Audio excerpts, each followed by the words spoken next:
Number of valley fever cases in children and young adults are up significantly over this time last year. That's according to experts at Phoenix Children's Hospital. This morning, 12 News journalist Jen Wall joins us live from Phoenix Children's. And Jen, you've talked with an expert.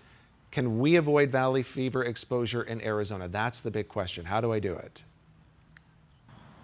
Yeah, good morning to you both. Unfortunately, we cannot avoid exposure to valley fever living here in Arizona, but the degree to which we are exposed, we can have some control over that depending on if we're indoors more or maybe outside spending time near a construction site or where there's a lot of dust and blowing dust. Think those nasty dust storms that we get this time of year. That's all according to the Division Chief of Infectious Diseases right here at Phoenix Children's Hospital. So the good news is Phoenix Children's Dr. Wasim Balan says more than 60% of people who get the infection, valley fever, do not get sick from it and don't have symptoms. But there are cases where patients end up here in the hospital needing treatment. Dr. Balan says the illness can be hard to diagnose, and symptoms include being tired, a cough, fever, muscle aches, even a rash. That's all according to the CDC. Dr. Balan says while most people don't even feel that illness, a small group can get really sick and, again, hard to diagnose.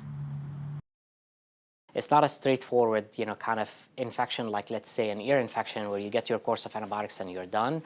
Depending on the patient and depending on the situation, the infection can get very complicated and can sometimes be life-threatening.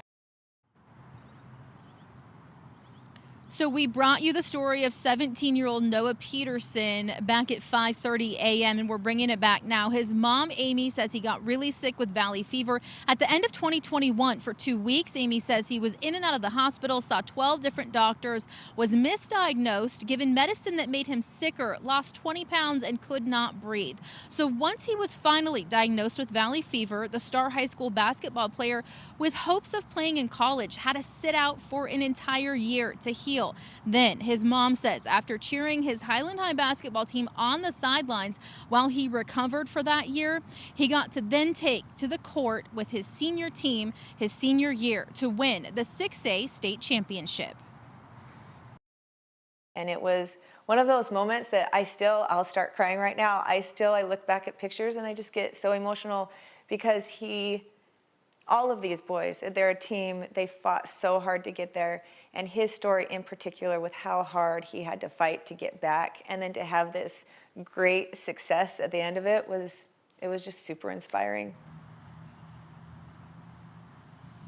So Amy says Noah is healthy now. He's actually serving a mission, but he's going to have to live with valley fever for the rest of his life and just be aware of the symptoms and how it affects him. So her top 2 pieces of advice for anyone dealing with this or maybe dealing with it in the future: to know the symptoms of valley fever, especially living here in Arizona, and then advocate for your family members. Again, those full symptoms, they're all on the CDC's website and you can learn about them right there. For now, we're live in Phoenix, Jen Wall, 12 News Today and Easy.